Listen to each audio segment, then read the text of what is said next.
जी अस्सलाम वालेकुम। हमारा नेक्स्ट टॉपिक है अल्केन्स। इस टॉपिक में हम पढ़ेंगे अल्केन्स होते क्या हैं, ठीक है, इनका जनरल फार्मूला क्या है और इनके प्रिपरेशंस के मेथड्स क्या हैं, मतलब अल्केन्स को हम कैसे कैसे प्रिपेयर कर सकते हैं। ठीक है, तो पहले हम इसका स्टार्ट लेते हैं अल्केन्स का। अल्केन्स के लिए एक सिंपल सा वर्ड यूज किया जाता है कि दीज आर पैराफिन्स। ये क्या होते हैं? पैराफिन्स होते हैं। पैराफिन्स का मतलब है लेस अट्रैक्टिव। ठीक है, मतलब ये इतने अट्रैक्टिव नहीं होते। किसकी तरफ अट्रैक्टिव नहीं होते? दूसरे कंपाउंड्स की तरफ। ठीक है, दूसरे कंपाउंड्स के साथ रिएक्शंस नहीं शो करते ज्यादा। ठीक है, तो इसका मतलब क्या हुआ कि जो पैराफिन्स हैं या अल्केन्स जो हैं, these are very less reactive. ठीक है, तो आप क्या लिख सकते हैं? अल्केन्स आर लीस्ट रिएक्टिव, कि ये बहुत कम रिएक्टिव होते हैं। अब यहां पर हम पहले बात कर देते हैं कि why alkanes are least reactive, कि जो अल्केन्स है वो हम कह रहे हैं कि रिएक्टिव नहीं होती है, बहुत कम रिएक्टिव होते हैं। तो मैं कह रहा हूं हम यहां पर एक्सप्लेन कर लेते हैं व्हाई, क्यों। तो उसकी बेसिक रीजन हम देख लेते हैं।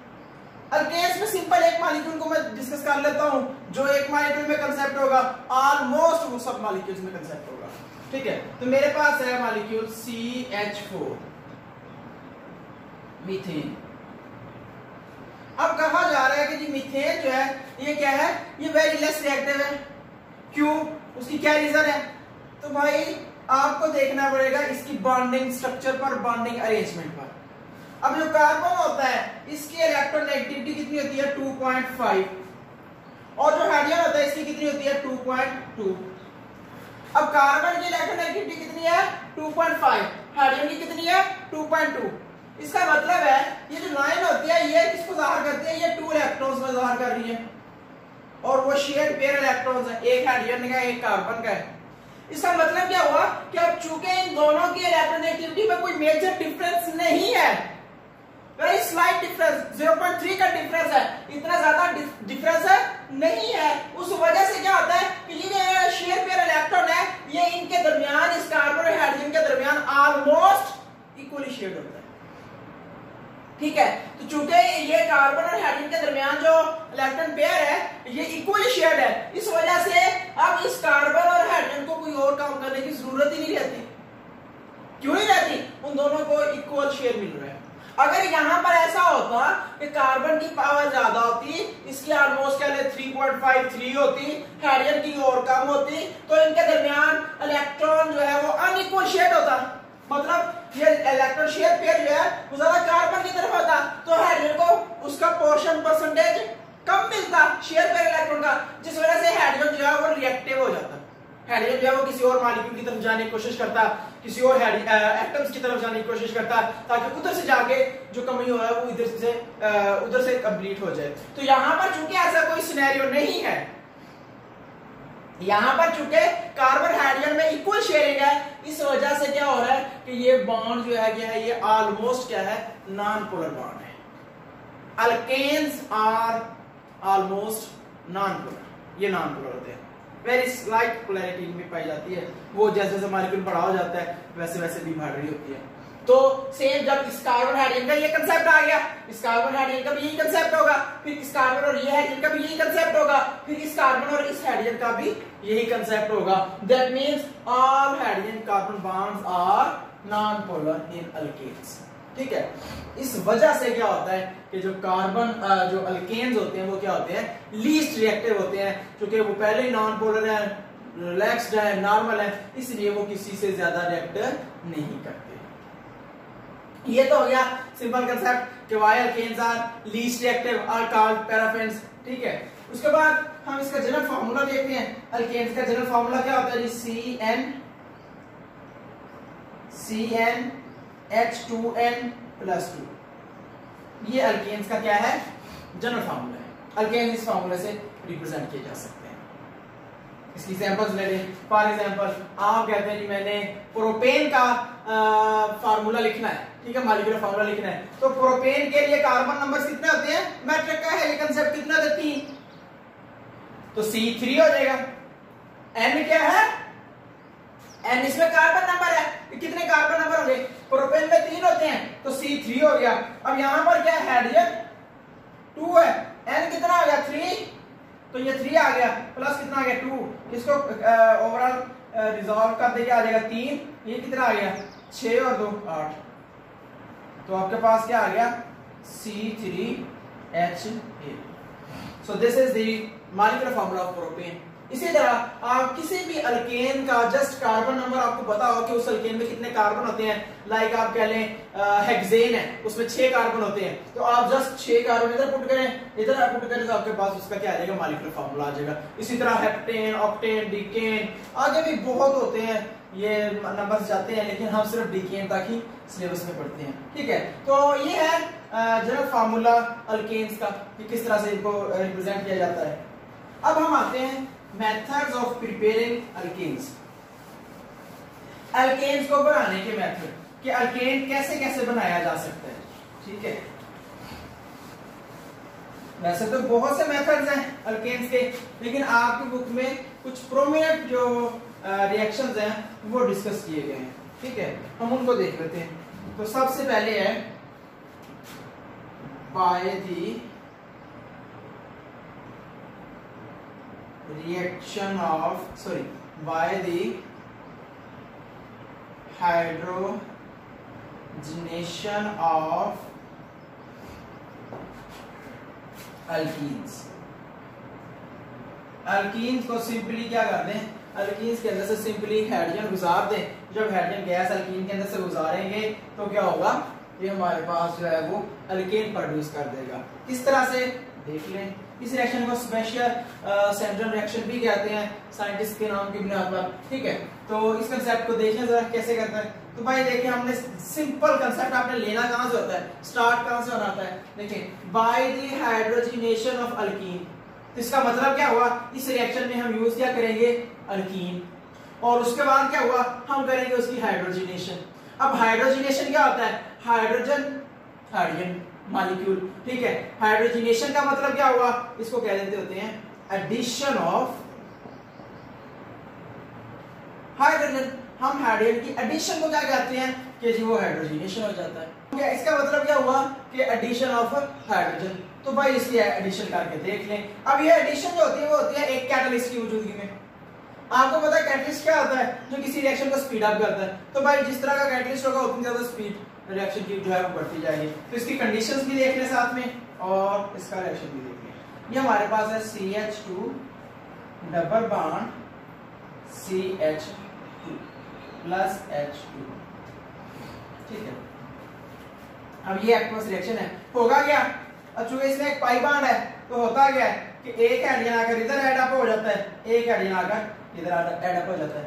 और यहाँ पर जो कैटलिस्ट यूज होता है वो निकल है, हम निकल का इस्तेमाल कर लेते हैं, ठीक है। टेम्परेचर कितना होता है, 200 से 300 डिग्री तक टेम्परेचर होता है। ये आपने याद करना होता है टेम्परेचर। ये जो होती है इनको कहते हैं कंडीशंस ऑफ रिएक्शन, ठीक है। अब जो कंडीशंस ऑफ रिएक्शन होती हैं वो लाजमी आपको याद होनी चाहिए। अगर हम यहाँ पर ये कंडीशंस नहीं लिखेंगे और ये रिएक्शन आगे आप कंप्लीट कर देंगे लाइक दिस, CH3 हो जाएगा सिंगल बॉन्ड CH3, ठीक है, एक एक हाइड्रोजन आके ऐड हो गया।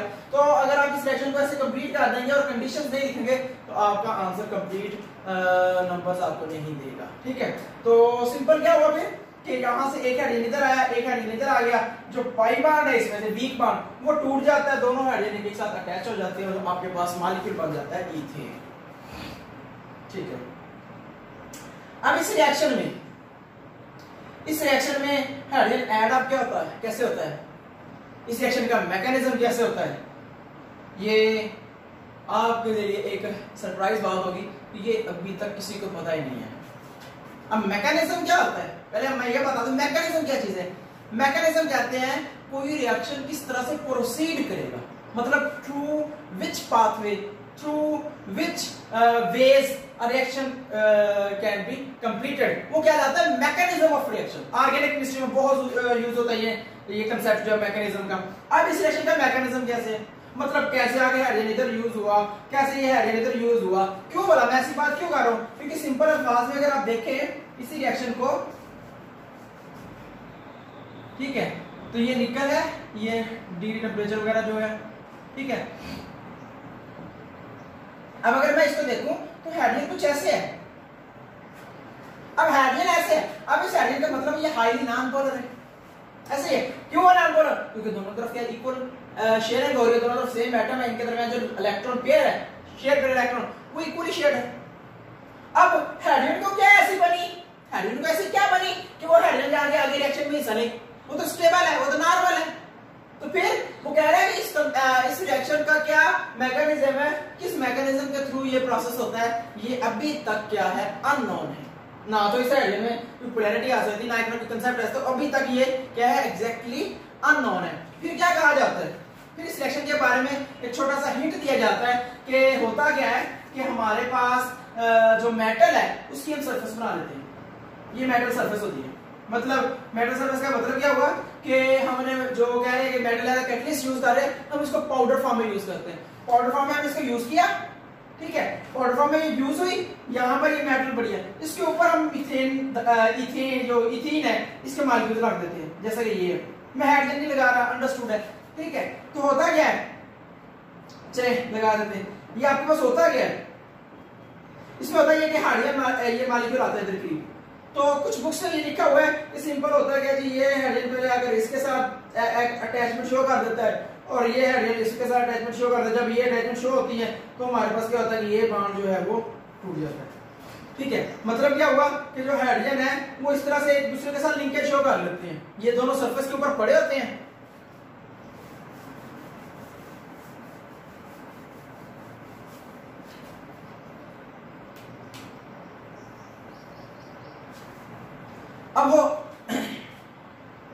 अब होता कैसे है, कैसे करते हैं ये रिएक्शन, क्या है वो सिंपल सा मैकेनिज्म, एग्जैक्ट मैकेनिज्म तो अननोन है, तो किस तरह का कंसेप्ट देते हैं साइंटिस्ट, तो साइंटिस्ट कहते हैं कि इस तरह से जब हम मेटल जो है वो पाउडर फॉर्म में यूज करते हैं, उसकी एक सरफेस वगैरह हम बना देते हैं, उसके ऊपर हम हाइड्रोजन वगैरह लगा देते हैं, यानी कि हाइड्रोजन इस तरह से मौजूद होते हैं, ठीक है। मतलब ये आपस में तो जो कंबाइंड है ही है, ये इस तरह से मेटल सरफेस के साथ भी अटैच होते हैं, तो ऊपर से जी कार्बन एटम्स जो इथीन मॉलिक्यूल्स हैं वो आते हैं, ठीक है। ये आपके पास इथीन आ रहा है जी, इथीन आ रहा है, वो अगर एक हाइड्रोजन इधर से पिक करते हैं और फिर एक हाइड्रोजन इधर से पिक करते हैं, ठीक है। तो ये किसी हद तक मैकेनिज्म गिवन दिया गया है हाई लेवल बुक्स में, तो आपको ये मैकेनिज्म करने की जरूरत नहीं है, जस्ट आपको समझाने के लिए है कि इस रिएक्शन का कोई एग्जैक्ट मैकेनिज्म नहीं है, जस्ट आपने ज़हन में क्या रखना है कि एक हाइड्रोजन इधर अटैच कर देना है, एक हाइड्रोजन इधर, जैसे ये बताया जा रहा है। और चूंकि अब हाइड्रोजन 3-3 हो जाएंगे, कार्बन के 3-3 बॉन्ड तो हाइड्रोजन के साथ ही बन जाएंगे, तो चौथा बॉन्ड जो है वो कार्बन, पांचवा बॉन्ड जो अपना पाई बॉन्ड है वो यहां से तोड़ देगा, सही है। तो यहां पर देखिए, अगर आप देखना चाहें तो यहां पर क्लियर है कि यहां पर 3 हाइड्रोजन के बॉन्ड बना लिए यहां पर, ठीक है, सेम इधर बॉन्ड बना लिए 3। अब चूंकि हाइड्रोजन 3-3 बॉन्ड बना चुके हैं और एक दरमियाना बॉन्ड है, इसलिए ये पाई बॉन्ड यहां पर एग्जिस्ट नहीं कर सकता, क्योंकि कार्बन कभी 5 बॉन्ड नहीं बना सकता। तो आपके पास क्या कंसेप्ट आएगा कि जब ये हाइड्रोजन आकर इधर ऐड अप होंगे तो हमारे पास जो पाई बॉन्ड है वो क्या हो जाएगा, वो टूट जाएगा, वो सिग्मा बॉन्ड में कन्वर्ट हो जाएगा। कॉमन केसेस में ऐसे होता है कि जब कोई रिएक्शन हो रहा है तो conversion of pi bond into sigma bond हो रही होती है, ठीक है। और ये बात एक और ध्यान में रख ले, एक बहुत हिंट पॉइंट है जो आप आगे पढ़ेंगे। हमेशा मोस्टली केसेस में ऐसे होता है कि एक पाई बॉन्ड के ब्रेक होने से 2 सिग्मा बॉन्ड्स बनते हैं, ठीक है। अब देखिए यहाँ पर एक पाई बॉन्ड है, इन 2 कार्बन के दरमियान एक पाई बॉन्ड टूट रहा है, लेकिन सिग्मा बॉन्ड 2 बना रहा है, ये कार्बन भी अपना एक सिग्मा बॉन्ड, ये कार्बन भी एक सिग्मा बॉन्ड बना रहा है। तो इस सेंस में आप इसको क्लियर कर सकते हैं कि हमेशा एक पाई बॉन्ड के टूटने से 2 सिग्मा बॉन्ड बनते हैं, ठीक है। तो ये था बाइनरी हाइड्रोजनेशन ऑफ अल्कीन। अब ये रिएक्शन जो है आपने पढ़ा हुआ है मैट्रिक में कि ये रिएक्शन जो है हम इंडस्ट्रियल लेवल पर यूज करते हैं। इंडस्ट्रियल लेवल में कैसे यूज करते हैं जी, हमारे पास मैट्रिक में कंसेप्ट था फैट ऑयल्स लिपिड्स का, तो वहां पर आपने देखा था कि ऑयल क्या होता है जिसके अंदर डबल बॉन्ड्स होते हैं, ठीक है। अगर कार्बन कार्बन डबल बॉन्ड्स होंगे तो वो ऑयल कहलाता है, जरूरी नहीं कि हर कार्बन कोई भी चंद एक हो जाते हैं। तब अब चूंकि ऑयल में डबल बॉन्ड्स होते हैं तो यहाँ पर भी क्या हो रहा है कि हाइड्रोजन जो है वो इस डबल बॉन्ड को क्या कर रहा है, खत्म कर रहा है, सिंगल बॉन्ड में कन्वर्ट कर रहा है। ठीक है, तो इस सेंस में आप क्या कह सकते हैं कि जो ऑयल है अगर उसके अंदर से हम हाइड्रोजन गैस को गुजार दें, ऑयल के अंदर से हाइड्रोजन गैस को गुजार दें तो क्या बन जाएगा आपके पास क्या बन जाएगा, फैट बन जाएगा। क्यों बन जाएगा? क्योंकि फैट का आपको पता है कि उसको क्या कहते हैं जिसके अंदर सिंगल बॉन्ड्स होते हैं, उसमें डबल बॉन्ड्स नहीं होते। ठीक है, तो ये एक इंडस्ट्रियल लेवल में भी ये रिएक्शन यूज होता है। अभी एक थी हाइड्रोजनेशन। आगे आ जाए, अगला रिएक्शन हमारे पास है from alkyl halides.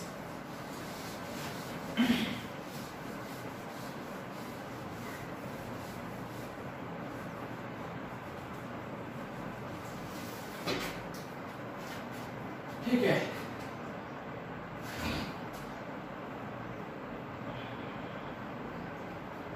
Alkyl halide से कैसे बनता है?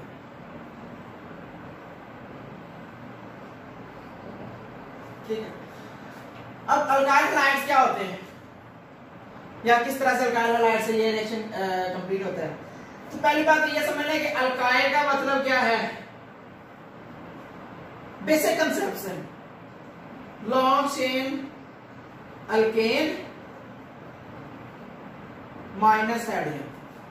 अगर अल्केन है कोई मॉलिक्यूल, मीथेन है, इथेन है, प्रोपेन है, ब्यूटेन है, हेप्टेन है, कितने भी कार्बन वाली अल्केन है, उसके अंदर से अगर एक हाइड्रोजन निकाल दिया जाए ना तो जो आगे रिजल्टिंग स्पीशी आती है उसे हम क्या कहते हैं, अल्काइल रेडिकल या अल्काइल भी कह देते हैं सिंपल भी।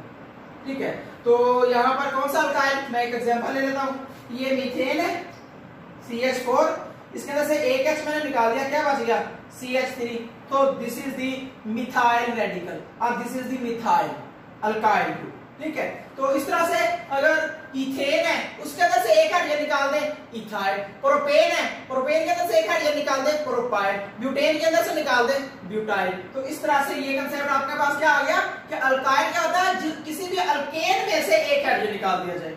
हैलाइड अब क्या होता है, हैलाइड कहते हैं हैलोजन ग्रुप को।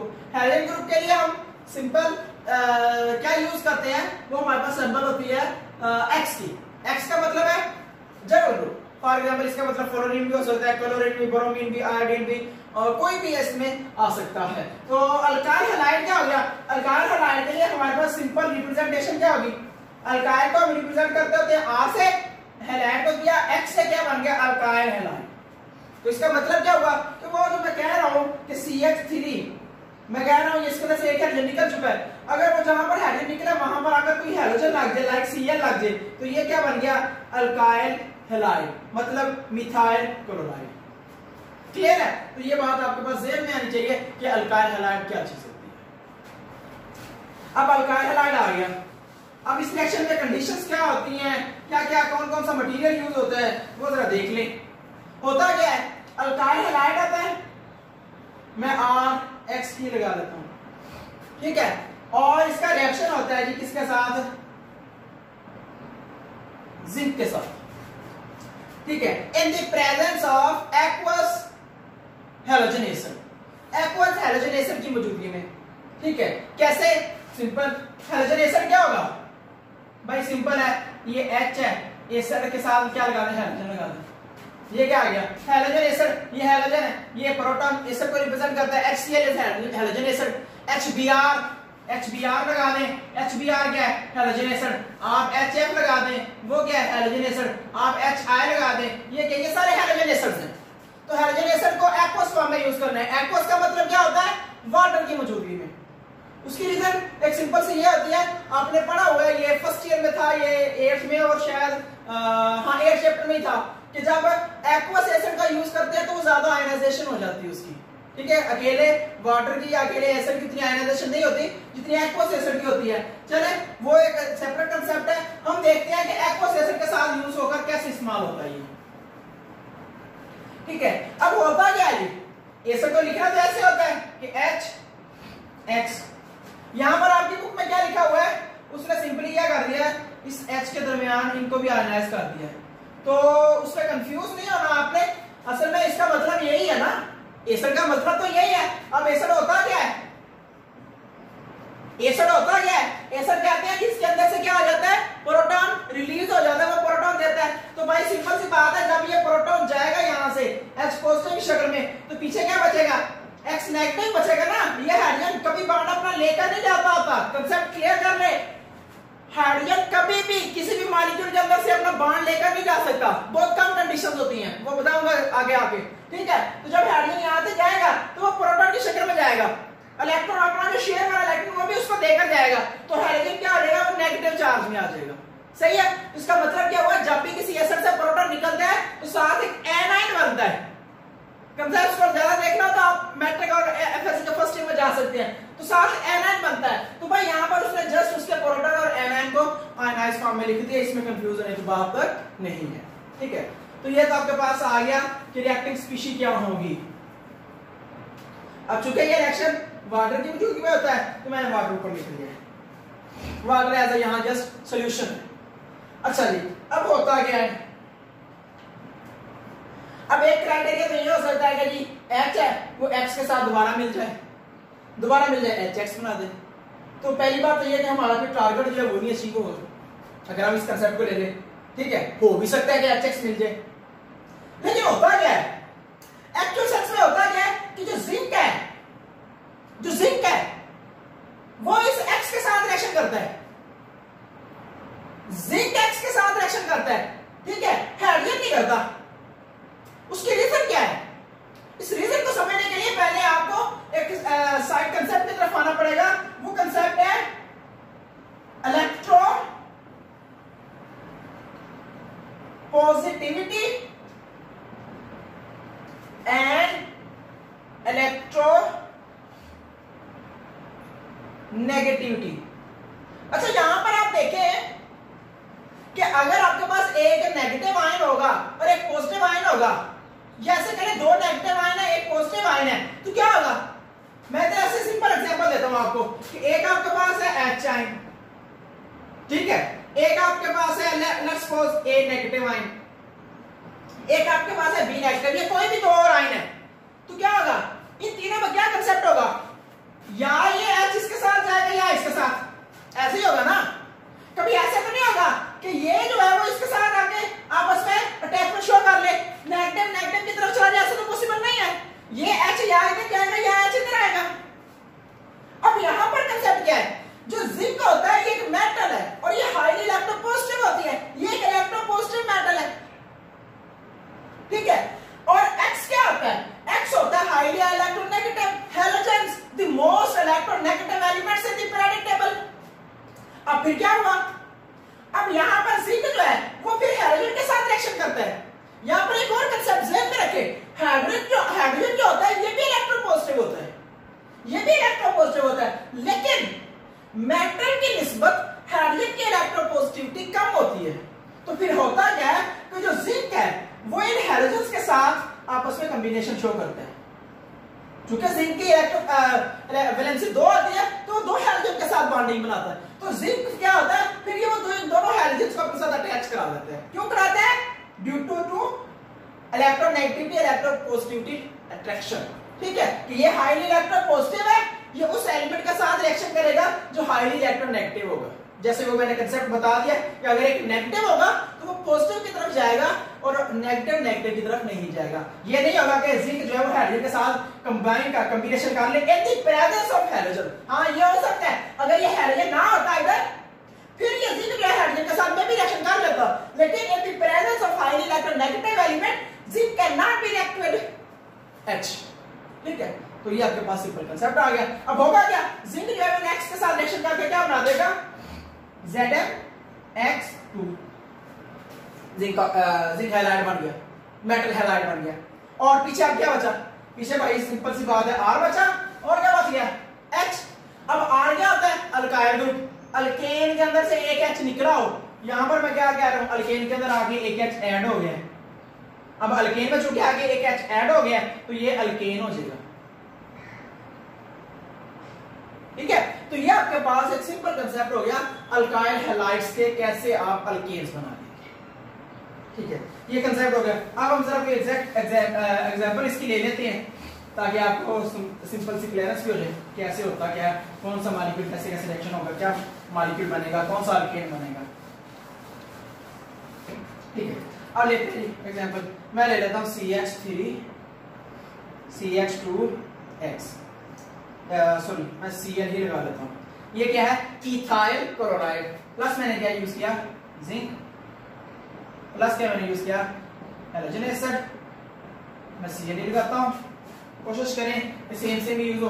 ठीक है, यहाँ पर वाटर एज अ सॉल्यूशन है तो क्या होगा, ये इथाइल है, सिंपल क्या होगा, क्लोरीन चूंकि जिंक के साथ रिएक्शन कर लेंगे तो आपके पास क्या बना देंगे, ZnCl2, और क्योंकि ये इथाइल है, ये हाइड्रोजन है, क्या बना देगा, इथेन, CH3CH3।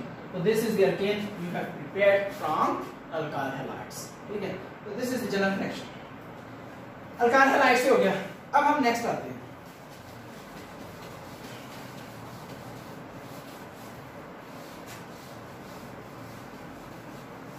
नेक्स्ट है जी by the decarboxylation,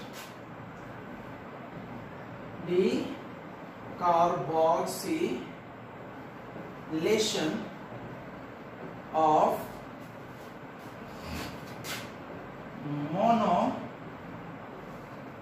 monocarboxylic acids. अब पहली बात तो ये देख रहे हैं डीकार्बोक्सिलेशन, डी का मतलब जहां भी लफ्ज में शुरू में डी आ जाए इसका मतलब होता है किस चीज का निकलना। जैसे मैंने पिछले रिएक्शन में हमने स्टार्ट में लिया था हाइड्रोजिनेशन, तो इसी तरह आगे एक रिएक्शन बढ़ेंगे वो होता है डीहाइड्रोजिनेशन। तो हाइड्रोजिनेशन में यहां हमने पढ़ा था कि हाइड्रोजन का ऐड होना, तो डीहाइड्रोजिनेशन का मतलब क्या होगा, हाइड्रोजन का निकलना।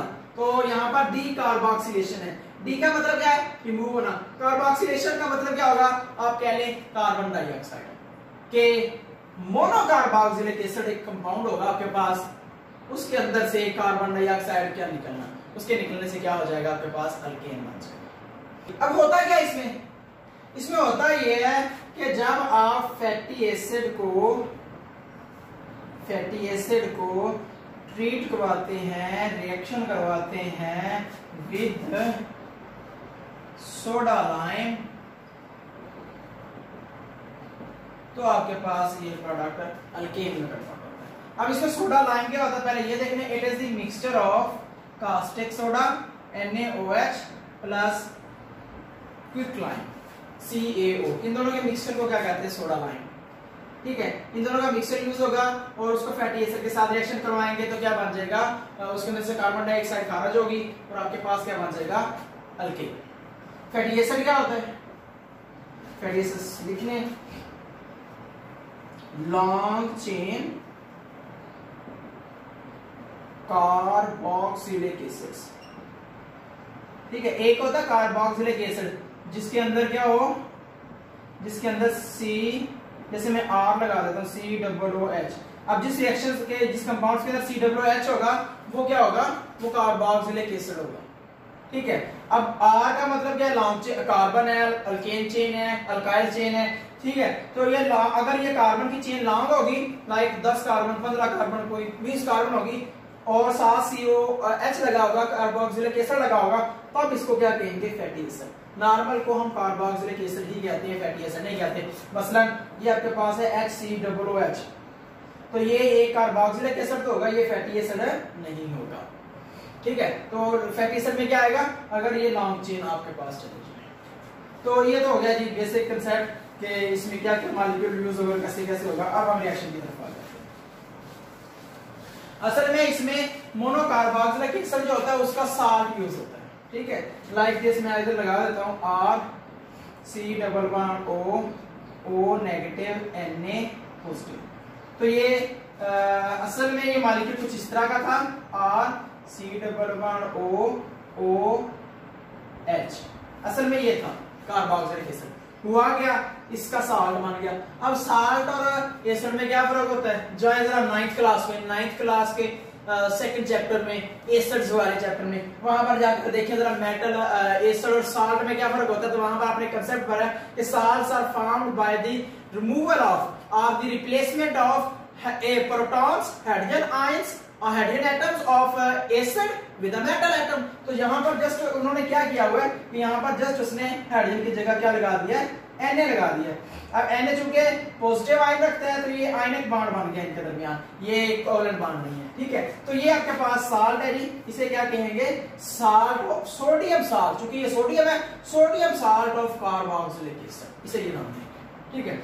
इसके साथ रिएक्शन किसका होता है जी, NaOH का, CaO यहाँ पर यूज होता है जी।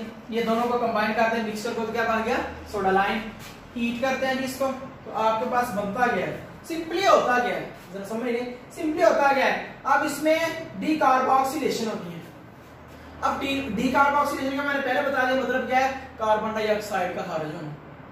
अब कार्बन डाइऑक्साइड इधर से ही बन सकती है, ये देखिए CO2, कार्बन डाइऑक्साइड तो इधर से बन सकती है, यहां से तो नहीं बन सकती। तो फिर इसका मतलब होता क्या है, इसका मतलब ये है कि जब डीकार्बोक्सिलेशन होगी तो ये सारा ग्रुप भी यहां से रिमूव हो जाएगा, ये सारा ग्रुप इधर से अलग आ जाएगा। जब ये सारा ग्रुप इधर से रिमूव होगा तो आपके पास R अकेला बच गया, यहां से इसका हाइड्रोजन आ जाता है और ये क्या बना देता है, RH, अल्केन बन गया आपके पास। अब साथ में आपके पास बाई प्रोडक्ट क्या बनता है, बाई प्रोडक्ट बनता है Na2CO3, ठीक है। ये आपके पास क्या है, सोडियम कार्बोनेट। यहां पर आपको कंफ्यूजन आ गई, आप कहेंगे सारे बात क्या है, बात है डीकार्बोक्सिलेशन की, कि कार्बन डाइऑक्साइड का खारिज होना है, मोनोकार्बोक्सिलेशन से खारिज क्या हो रहा है, सोडियम कार्बोनेट, तो ये तो बात गलत होगी। अच्छा आपका प्रोडक्ट तो बन गया जी, प्रोडक्ट बन गया, यहाँ पे प्रोडक्ट बन गया। अब ये खारिज हुई है, अब कार्बन डाइऑक्साइड कैसे खारिज हुई है, कैसे खारिज होगी, तो सिंपली क्या होता है, ये अगला स्टेप है, आपकी बुक में गिवन नहीं है, ये अगला स्टेप है। ये जो आपके पहले स्टेप में ये जो प्रोडक्ट बनता है, इसके साथ अगर आप एसिड का इस्तेमाल करते हैं, इसके साथ एसिड को रिएक्शन करवा देते, तो आपके पास क्या बना देता है, ये NaCl प्लस बना देता है H2O प्लस बना देता है CO2। मतलब ये जो आपके पास बनेगा सोडियम कार्बोनेट, उसके अंदर एसिड गुजार दे उसके अंदर से, तो ये आपके पास कार्बन डाइऑक्साइड बन गई है, ठीक है। तो अगले स्टेप में जाके बनता है, ओवरऑल प्रोडक्ट में बन जाता है CO2, इसलिए उसने नाम क्या दिया इस टॉपिक का, डीकार्बोक्सिलेशन, ठीक है। तो आपको ज़हन में क्या रखना होगा कि इसका मतलब ये क्या है, यहां से आगे कार्बन डाइऑक्साइड खारिज हो जाएगी। मेन प्रोडक्ट आपका क्या था, अल्केन, वो बन चुका है। अब यहां पर आप R है, इसकी जगह कोई भी लॉन्ग चेन लगा सकते हैं, ठीक है। फैटी एसिड को हमने कंसीडर लेना है, यहां पर आप 5 कार्बन लगा सकते हैं, 6 कार्बन, आप ऐसे ही लगा दें, कोई मसला नहीं है, ठीक है। अब आगे आ जाए, अब है जी कोब्स मेथड। कोब्स मेथड क्या कहता है, कोब एक साइंटिस्ट था, ये एक इलेक्ट्रोलाइसिस मेथड है। इसमें भी क्या होता है, इसमें भी कार्बोक्सिलिक एसिड यूज होता है, उसका साल्ट यूज होता है। होता क्या है, मैं तो लिख देता हूं कि R COO negative K positive, आपकी बुक में सर पॉजिटिव K लिखा है, आप Na लिख दो, इसका इश्यू नहीं है ना। अब ये आपके पास क्या है, ये आपके पास है potassium salt of carboxylic acid. क्या है ये, potassium salt of carboxylic acid है ये, ठीक है। तो अब इससे क्या कैसे बनता है, आगे जाके अल्केन कैसे बनता है, सिंपल पहले स्टेप में क्या होता है कि इसको हम वाटर के अंदर मिक्स करते हैं, वाटर के अंदर डिसॉल्व करते हैं, चूंकि दिस इज अ साल्ट, ये एक साल्ट है, तो वाटर के अंदर जाकर साल्ट क्या हो जाता है, आयनाइज हो जाता है, तो इसके 2 आयन बन जाते हैं RC11O नेगेटिव प्लस K।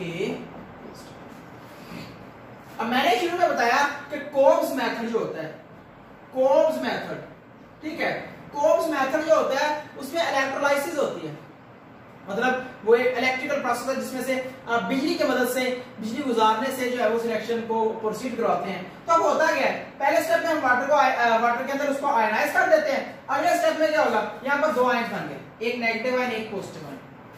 तो आपको पता है कि एक सेल के अंदर क्या होता है, एक एनोड होता है, एक कैथोड होता है। तो हमारे पास पहले है एट एनोड, एनोड पर क्या होगा, एनोड पर ये नेगेटिव आयन है, एनोड होता है पॉजिटिव, तो ये एनोड पर चला जाएगा, एनोड पर चला गया जी, RC11O नेगेटिव।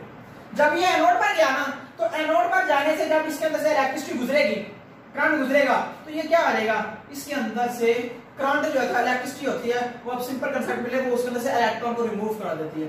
अब इस नेगेटिव चार्ज का मतलब क्या होता है? इस नेगेटिव चार्ज का मतलब मैंने शुरू में भी बताया था, नेगेटिव चार्ज का मतलब होता है 2 इलेक्ट्रॉन। अगर किसी एटम के ऊपर नेगेटिव चार्ज है इसका मतलब उसके अंदर उसके ऊपर 2 इलेक्ट्रॉन है।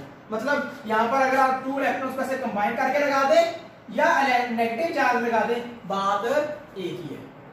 सही है। अब हुआ क्या है? हुआ ये है कि अब यहां पर जो है नेगेटिव चार्ज, जब यहां से इलेक्ट्रिसिटी हम इसके अंदर से गुजारते हैं, इलेक्ट्रिसिटी इसके अंदर से गुजरती है, तो होता क्या है, इस नेगेटिव चार्ज इस ऑक्सीजन के अंदर से एक इलेक्ट्रॉन निकल जाता है और ये रेडिकल बन जाता है RC double bond O radical plus क्या बन गया, एक इलेक्ट्रॉन निकल गया। ठीक है, तो ये क्या बन गया, आपके पास एक रेडिकल बन गया।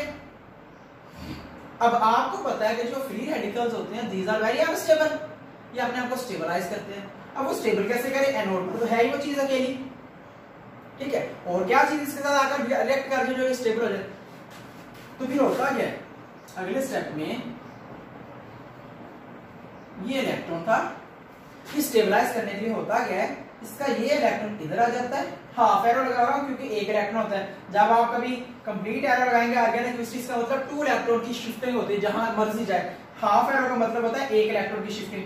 ठीक है, यहां से ये इधर आता है, यहां से ये एक इलेक्ट्रॉन जो है वो इधर आ जाता है और यहां से जो एक इलेक्ट्रॉन है वो इस कार्बन के ऊपर चला जाता है आगे।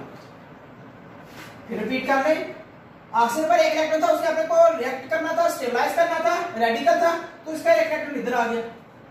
अब फिर होता क्या है, फिर साथ से यहां से एक इलेक्ट्रॉन जो है वो इस कार्बन पर आ जाता है। अब यहां एक इलेक्ट्रॉन का कभी बॉन्ड तो नहीं बनता शेयरिंग वाला कोवलेंट बॉन्ड, तो इसलिए यहां से एक इलेक्ट्रॉन फिर इधर आ गया।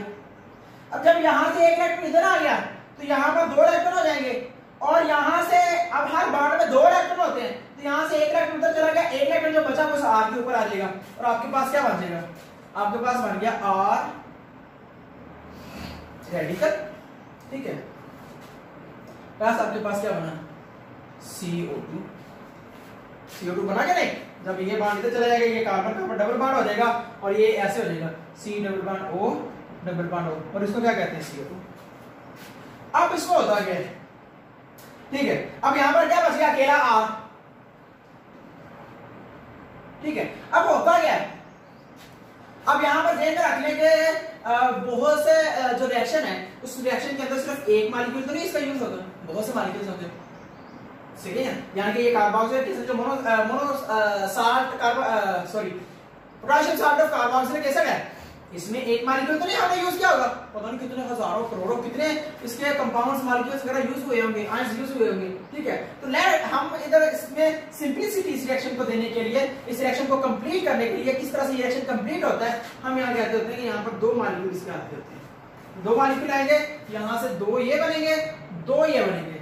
ठीक है, 2 ये आएंगे, 2 यहाँ पर ये हो जाएंगे और यहाँ से चूंकि हर एक के अंदर से एक एक इलेक्ट्रॉन निकलेगा ना, एक इलेक्ट्रॉन निकला था, तो यहाँ से ओवरऑल कितने निकल जाएंगे, 2 इलेक्ट्रॉन निकल जाएंगे। जब 2 इलेक्ट्रॉन निकलेंगे, यहाँ पर भी ये 2 होंगे, यहाँ पर R भी अब 2 बनेंगे, एक R यहाँ पर था ना, एक CO2 ये था, तो अब R भी चूंकि ये 2 मॉलिक्यूल है तो R भी यहाँ पर 2 बनेंगे और CO2 भी 2 बन जाएंगे। ठीक है, अब एंड पर क्या बचा, R 2 बचे हैं, तो एक R ये होता है, एक R और आ गया। मैंने आपको उनको अलग करके लिख दिया। एक बात यहां पर क्लियर कर लें, कोई भी फ्री रेडिकल रिएक्शन जो होता है, फ्री रेडिकल रिएक्शन वो उस वक्त तक कंप्लीट नहीं होता जब तक फ्री रेडिकल के साथ मिलकर उसकी जो रेडिकल कंडीशन है उसे खत्म ना कर दे। मतलब जब तक उसका जो फ्री रेडिकल वाला अनपेयर्ड इलेक्ट्रॉन होता है, जब तक किसी के साथ पेयर अप ना हो जाए वो रिएक्शन कंप्लीट नहीं होता। तो होता क्या है, यहाँ पर एंड पर 2 R बच जाते हैं, इसका एक इलेक्ट्रॉन इधर आया, इसका एक इलेक्ट्रॉन इधर आया, सॉरी एक इलेक्ट्रॉन इधर आया, इन दोनों के दरमियान क्या हो गया, एक एक इलेक्ट्रॉन आपका कंप्लीट हो गया और ये बना दिया उसने अल्केन। R 2 R है, कंबाइन हो गया, अल्केन बन गया। ठीक है, यहाँ पर आप इसको क्लियर कर सकते हैं। ये अल्केन कैसे बना है, आप इसकी एग्जांपल ले लें, R की जगह आप CH3 लगा दें, CH3, तो CH3 सारा तरफ ले आगे या CH3 लगाते हैं, CH3 इधर लगेगा, CH3 इधर लगेगा, क्या बन जाएगा, ईथेन। ठीक है, इस तरह से आप एग्जांपल आप खुद लेकर यहाँ पर R की जगह कोई भी और चीज लेकर, CH3 लेकर, कुछ भी लेकर आप उसको कर सकते हैं। ठीक है, अल्केन बन गया, एनोड कम हो गया। एड कैथोड क्या होता है, वो देख लेता है, वो आपसे रिलेटेड तो नहीं होता, लेकिन चूंकि हमें टॉपिक कंप्लीट करना होता है, पूरे प्रोसेस को पढ़ना होता है, इसलिए हम यहाँ पर पढ़ेंगे एट कैथोड क्या होता है, कैथोड पर जो प्रोसेस है वो भी हम देखेंगे जी। कैथोड पर, ठीक है, कि कैथोड पर क्या होगा। वाटर होता है, वाटर मौजूद होगा जी, वो जो 2 इलेक्ट्रॉन्स एनोड से निकले वो कहाँ जाएंगे, कैथोड पर, तो कैथोड पर चले गए। उसने क्या कर दिया, वाटर को आयनाइज कर दिया, H2 बना दिया प्लस OH नेगेटिव, ठीक है। ये वाटर आयनाइज हो गया, इसके अंदर से एक हाइड्रोजन गैस खारिज होगी और 2 OH आयंस खारिज होगी, ठीक है। यहाँ पर आप ले सकते हैं, क्योंकि कितने हैं जी, 4 है, तो यहाँ पर आप इसको ऐसे ले सकते हैं, ठीक है। 2 OH बन जाएंगे और एक हाइड्रोजन गैस खारिज होगी। अच्छा जी, बाकी क्या बचता है, वो प्रोटॉन जो पोटाशियम होता है वो क्या होता है, वो जारी बात पॉजिटिव और कैथोड की तरफ जाएगा। कैथोड पर जाकर उसने वो जो 2 OH थे, ये पॉजिटिव आए तो, ठीक है, वो 2 OH जो थे उनके साथ वो मिल गए और आपके पास उसने क्या बना दिया, 2KOH। तो ये रिएक्शन यहाँ पर कंप्लीट, ठीक है। अब ये आपके पास क्या बना दिया उसने, KOH को कंप्लीट कर दिया, ठीक। ये इस तरह से प्रोसेस जो आपका कोब्स मेथड का कंप्लीट हो जाता है। नेक्स्ट हम देखेंगे, नेक्स्ट कौन सी प्रिपरेशन है या किस प्रिपरेशन के थ्रू नेक्स्ट जो है वो अल्केन्स प्रिपेयर किया जा सकते हैं, तो वो है जी very famous process that is Clemmensen and Wolff Kishner reduction. Clemmensen and Wolff Kishner reduction, ये दो है। क्लेमेंसन रिडक्शन क्या होता है, क्लेमेंसन रिडक्शन किसे कहते हैं, इसमें क्या होता है कि इसमें एक कीटोन जो होता है in the presence of zinc amalgam, zinc amalgam कहते हैं, अमलगम कहते होते हैं मरकरी का किसी भी एलिमेंट, किसी भी मेटल के साथ जो अलॉय बनता है उसे हम अमलगम कहते हैं। क्योंकि जिंक के साथ बन रहा है तो जिंक अमलगम पढ़ रहे हैं। एंड HCl कीटोन जो है जिंक अमलगम या और HCl की मौजूदगी में ये क्या होते हैं, ये रिड्यूस हो जाते हैं, reduced to alkenes। अब रिड्यूस हो जाते हैं, रिड्यूस होने का मतलब क्या है, पढ़ा हुआ आपने पहले, रिड्यूस होने का मतलब रिडक्शन हो जाना। रिडक्शन का मतलब होता है दो चीजें, या एडिशन ऑफ हाइड्रोजन या रिमूवल ऑफ ऑक्सीजन। तो यहाँ पर उन दोनों चीजों को हम देखेंगे। वो इलेक्ट्रॉन का कंसेप्ट आप नहीं देखेंगे कि इलेक्ट्रॉन के रिमूव होने से ये होता है या वो होता है, वो हम नहीं देखेंगे, ठीक है। हम ऑक्सीजन और हाइड्रोजन के बारे में बात करेंगे। अब होता क्या है, पहले क्लेमेंसन में होता क्या है, इसमें कीटोन आकर रिमूव होता है, ठीक है। और जो वुल्फ-किशनर होता है उसका भी देख लें। वुल्फ-किशनर में क्या होता है, उसमें एल्डिहाइड होता है, एल्डिहाइड। वो क्या होता है, इन the presence of hydrazine, hydrazine कहते हैं N2H4, ठीक है। साथ में क्या यूज हो जाता है, साथ में होता है जी KOH and at 200 degree temperature, 200 degree temperature में ये क्या हो जाता है, रिड्यूस टू अल्केन। फर्क क्या हुआ, क्लेमेंसन में क्या हुआ कि कीटोन जो है वो रिड्यूस होता है इसमें अल्केन में, ये उसकी रिक्वायरमेंट्स है, कंडीशंस है। और वुल्फ-किशनर में क्या होता है, एल्डिहाइड होता है, वो ये इस कंपाउंड को कहते हैं हाइड्राजीन, ठीक है। वो उसकी मौजूदगी में क्या होता है, और KOH की मौजूदगी में 200 डिग्री पर क्या होता है, अल्केन में रिड्यूस हो जाता है। कैसे होता है जी, देख लें। पहले हम करते हैं क्लेमेंसन।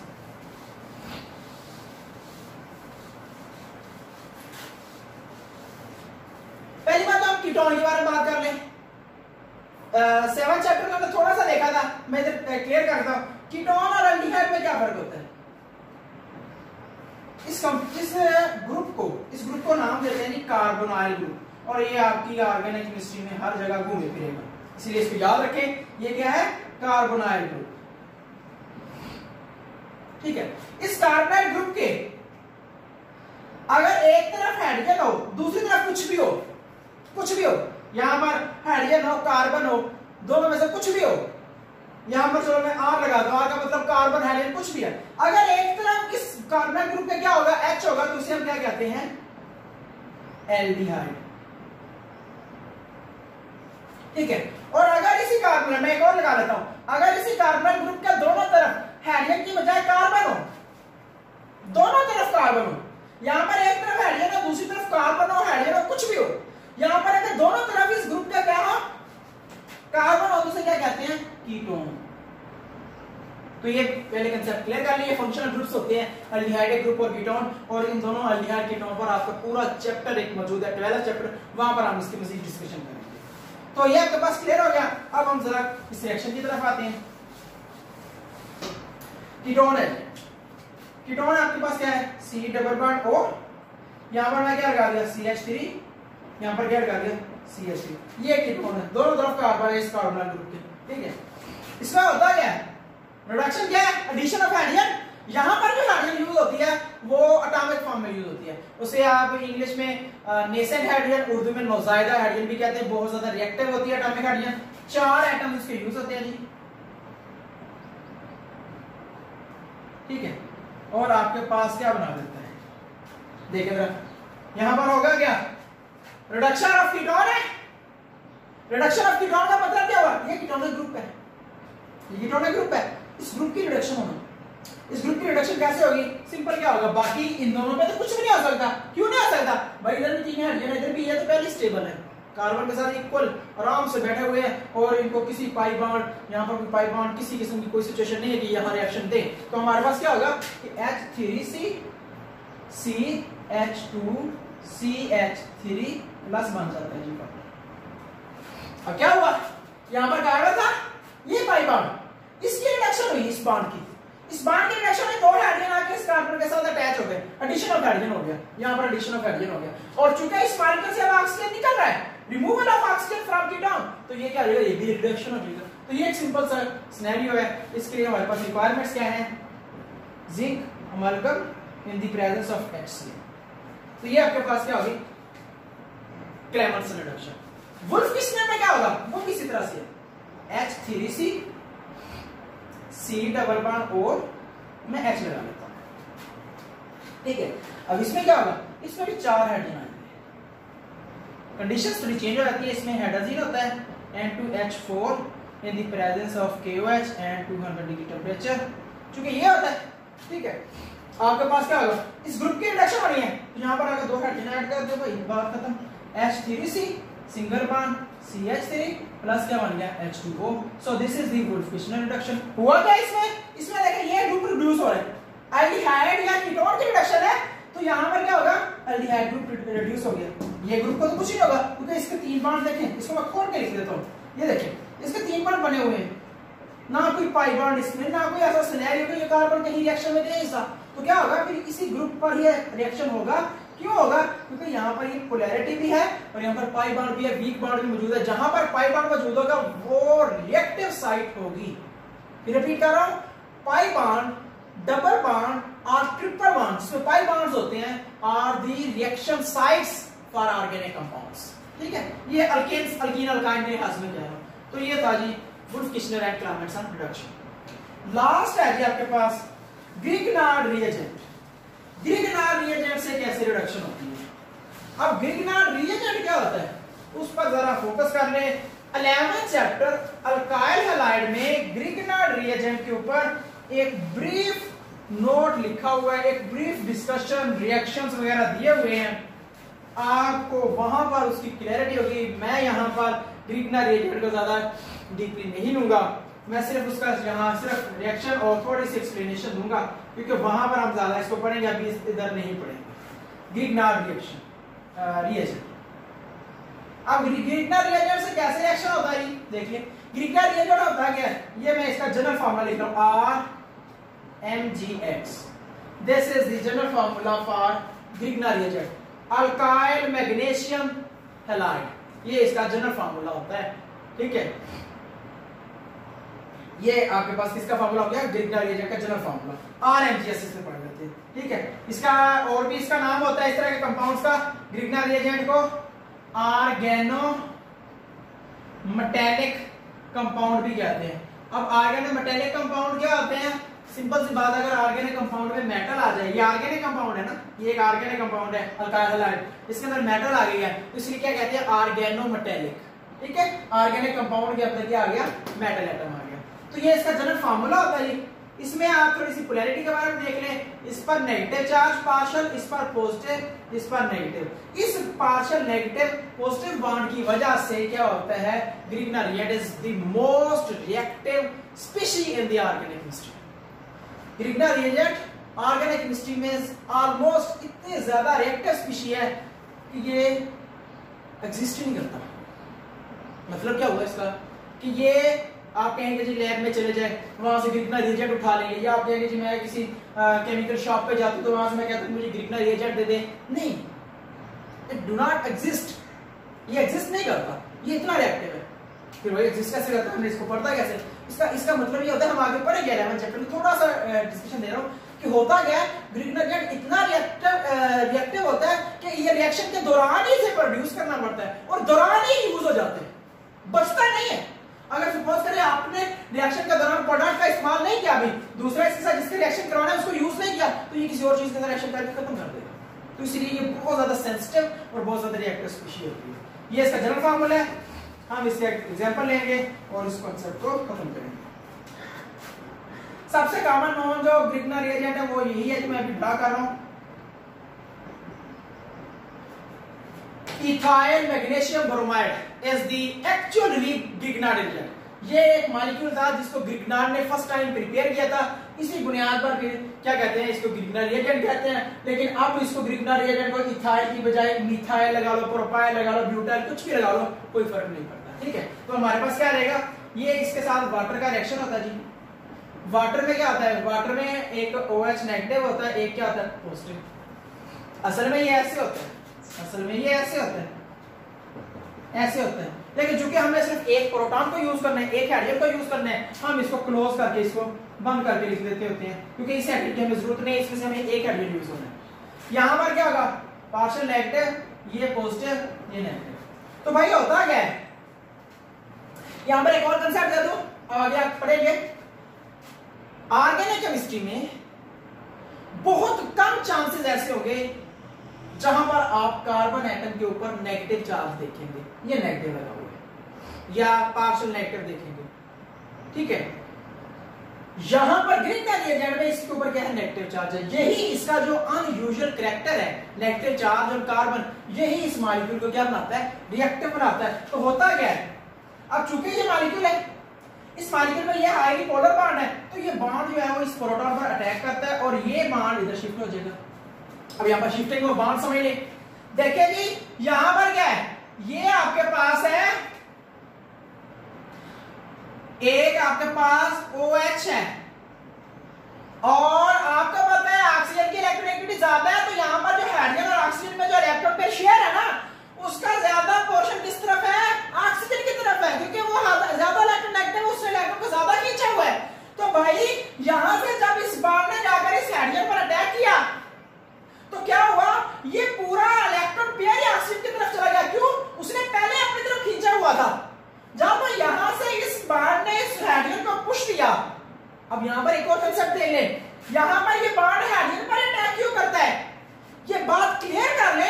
ऑर्गेनिक केमिस्ट्री में हमेशा अटैक नेगेटिव से पॉजिटिव होना है। अटैक हमेशा इलेक्ट्रॉन की एक्सेस वाली जगह से इलेक्ट्रॉन की कमी वाली जगह पर होना है। अटैक कभी भी इलेक्ट्रॉन की कमी से इलेक्ट्रॉन की एक्सेस में नहीं आ सकता। क्लियर कर रहे हैं, यहां पर इलेक्ट्रॉन एक नेगेटिव चार्ज दे रहा है, नेगेटिव कंसेप्ट दे रहा है, यहां से नेगेटिव से अटैक होना है पॉजिटिव। आप कहेंगे कि मैंने इस नेगेटिव से अटैक कर दिया इस ऑक्सीजन पर, गलत। नेगेटिव नेगेटिव पर अटैक करेगा, रिपल्शन हो जाएगी, रिएक्शन कैसा होगा, नो रिएक्शन अकर। तो यहां पर क्या हुआ, अब यहां पर ही क्यों अटैक हो रहा है, उसकी रीजन ये है कि जब ये बॉन्ड बना हुआ था ना, देखे ये था वाटर मॉलिक्यूल, ठीक है, जब ये बॉन्ड यहाँ पर बना हुआ था ना तो ये इलेक्ट्रॉन पेयर यहाँ पर था। क्यों? ऑक्सीजन की पावर होती है 3.5, हाइड्रोजन की होती है 2.2। पावर ऑक्सीजन की ज्यादा होती है, जब शेयर पेयर हो जाता है वाटर के अंदर ऑक्सीजन ज्यादा इलेक्ट्रॉन तो खींच लेता है, तो क्या होता है ये बॉन्ड अनइक्वली शेयर्ड है, पोलर बॉन्ड है, हाईली पोलर है। तो जैसे ही मैं कहता हूं इधर से कोई और मॉलिक्यूल आ गया, लेट्स सपोज इसकी बात छोड़ दे, मैं कहता हूं यहां पर एक OH आ गया, OH पर नेगेटिव है, इस पर नेगेटिव चार्ज है, एक्सेस में इलेक्ट्रॉन है, नेगेटिव चार्ज का मतलब, तो भाई OH इस H को कहता है कि भाई तुम्हें वो ऑक्सीजन कुछ देता ही नहीं है, तो तुम मेरी तरफ आ जाओ। तो जो OH है वो इस हाइड्रोजन पर अटैक करता है, तो ये लॉन पेयर सॉरी जो बॉन्ड पेयर है वो पूरा का पूरा ऑक्सीजन के पास चला जाता है। इस वजह से ऑक्सीजन पर हमारे पास क्या है, ये पूरा बॉन्ड शिफ्ट करना पड़ता है। क्लियर हो गया? तो यहाँ पर ये नेगेटिव जो है वो इस ऑक्सीजन पर अटैक नहीं करेगा, क्योंकि ये भी नेगेटिव, ऑक्सीजन पर भी इलेक्ट्रॉन की एक्सेस होती है, लॉन पेयर्स होते हैं, हाइड्रोजन के पास कोई लॉन पेयर नहीं होता। ठीक है, तो इसलिए यहाँ पर हमेशा जो बॉन्ड का अटैक होगा वो एक्सेस इलेक्ट्रॉनिक कंडीशन से, इलेक्ट्रॉनिक स्टेट से लेस इलेक्ट्रॉनिक स्टेट की तरफ जाएगा। ठीक है, तो ये आपके पास क्लियर हो गया कंसेप्ट। अब आप इसको देख लें, हमारे पास बनेगा क्या? ठीक है, देखिए क्या बना, CH3 CH2, आपके पास क्या बन गया? अब देखें यहाँ पर CH2 था, यहाँ पर इस बॉन्ड ये बॉन्ड इधर से टूट गया है, ये बॉन्ड मैग्नीशियम से अलग हो गया है, क्योंकि जब यहाँ पर देखें यहाँ से मैग्नीशियम से बॉन्ड अलग क्यों हुआ? भाई एक ही कंसेप्ट ध्यान में रखना है इलेक्ट्रोनेगेटिविटी का। क्यों यहाँ से अलग हुआ? मैग्नीशियम की इलेक्ट्रोनेगेटिविटी पावर ऑलमोस्ट 1.2 या 1.1 होती है, ऑलमोस्ट, थोड़ा बहुत डिफरेंस होगा। कार्बन की क्या आती है 2.5। इस बॉन्ड में, इसको मैं अलग से लिख देता हूं, कार्बन मैग्नीशियम बॉन्ड में पोलैरिटी पर ऑपोजिट कंडीशन होगी, इसमें कार्बन पर इलेक्ट्रॉन ज्यादा खींचने की पावर है, मैग्नीशियम पर कम है। तो जैसे ही आप फिर जाहिर सी बात है जब ये बॉन्ड टूटेगा तो कार्बन की तरफ जाएगा जिसकी पावर ज्यादा है। ये बात क्लियर कर ले, जब बॉन्ड टूटेगा तो बॉन्ड के जो इलेक्ट्रॉन्स हैं, 2 इलेक्ट्रॉन्स हैं, वो उसकी तरफ जाएंगे, उस एटम की तरफ जो ज्यादा इलेक्ट्रॉन नेगेटिव होगा। ऐसे नहीं होगा कि आपके ये बॉन्ड अटैक होगा मैग्नीशियम की तरफ बॉन्ड चला गया, ऐसा नहीं होगा। सही है, तो आपके पास क्या बनेगा? आपके पास आप फिर क्या बन जाएगा, देख ले जरा, ये CH3 था, ये CH3 था, इस CH2 ने इस बॉन्ड ने लगा कर दिया अपने आप को उधर से और इस प्रोटॉन पर अटैक किया, तो ये CH3 हो जाएगा, क्योंकि ये प्रोटॉन आकर इसके साथ अटैच हो जाएगा, तो ये CH2 का CH3 हो जाएगा, स्टेबल हो गया, अल्केन आपके पास बन गया, अल्केन बन गया। प्लस क्या बना? प्लस बना जी। अब चूंकि ये बॉन्ड इधर से चला गया है, मैग्नीशियम पर इलेक्ट्रॉन की कमी होगी, उस पर आ गया पॉजिटिव, और ये क्या आ गया Br, MgBr। ठीक है, अब यहां पर जब ये बॉन्ड इधर शिफ्ट होगा, अब यहां पर जब ये बॉन्ड मैं इधर पूरा शिफ्ट कर देता हूं, जब ये बॉन्ड पूरा इधर शिफ्ट होगा तो प्लस क्या बनेगा OH नेगेटिव, क्योंकि पूरे 2 इलेक्ट्रॉन उसके ऊपर जा रहे हैं, एक्सेस में इलेक्ट्रॉन उसको जा रहा है, उसका कंप्लीट नेगेटिव आ जाएगा। यहां पर एक और चीज क्लियर कर ले, एक होता है पार्शियल नेगेटिव। पार्शियल नेगेटिव का मतलब होता है थोड़ा बहुत चार्ज है, क्या उसने इलेक्ट्रॉन क्राउड के अपनी तरफ खींचा हुआ है, ये इसका मतलब बिल्कुल नहीं है कि इसने इसके ऊपर कंप्लीट नेगेटिव चार्ज है या इसने इलेक्ट्रॉन अपनी तरफ रखे हुए हैं, इसके पास आ गया, ऐसा नहीं है। इसका पार्शियल नेगेटिव का मतलब क्या होता है कि ये इलेक्ट्रॉन का एक्सेस अपनी तरफ खींचे हुए है, जब ये इसके ऊपर कंप्लीट नेगेटिव आ गया, इसका मतलब है वो जो एक्सेस था उसने अपने हाथ से, अपने हिस्से में ले लिया, अपने पास कर लिया। ठीक है, तो यहाँ पर जो इलेक्ट्रॉन था इसकी वजह से इलेक्ट्रॉन शिफ्ट इधर था, इस पर पार्शियल नेगेटिव, जब अटैक हुआ ये बॉन्ड पूरा उसके ऊपर शिफ्ट हो गया, उसके ऊपर कंप्लीट नेगेटिव आ गया। तो ये क्लियर कर ले, पार्शियल नेगेटिव और नेगेटिव में बहुत डिफरेंस है। क्लियर? अच्छा, अब क्या हुआ, जब यहाँ पर ये ऑक्सीजन नेगेटिव में आ गया, मैग्नीशियम पॉजिटिव में है, तो ये क्या होता है, आयन शिफ्टिंग हो जाएगी, सिंपल आयन कॉम्बिनेशन हो जाएगी। तो ये मैग्नीशियम है, ये OH है, और आपके पास आपकी बुक में डायरेक्ट दिया हुआ है MgBr और OH, डायरेक्ट उसने बना कर दिया, ये स्टेप नहीं बताया मैंने आपको, बता दें कि ये ऐसे कॉम्बिनेशन हो जाती है। क्लियर है? तो ये आपके पास क्या बन गया, अल्केन, ग्रिग्नार रिएजेंट से। ठीक है, तो ये एक जनरल कांसेप्ट, जनरल मैकेनिज्म, किस तरह से अल्केन से ग्रिग्नार रिएजेंट से अल्केन्स बनते हैं। ठीक है, तो आपका reaction nutritions of alkanes complete हो चुका है। ओके जी, अल्लाह हाफिज़।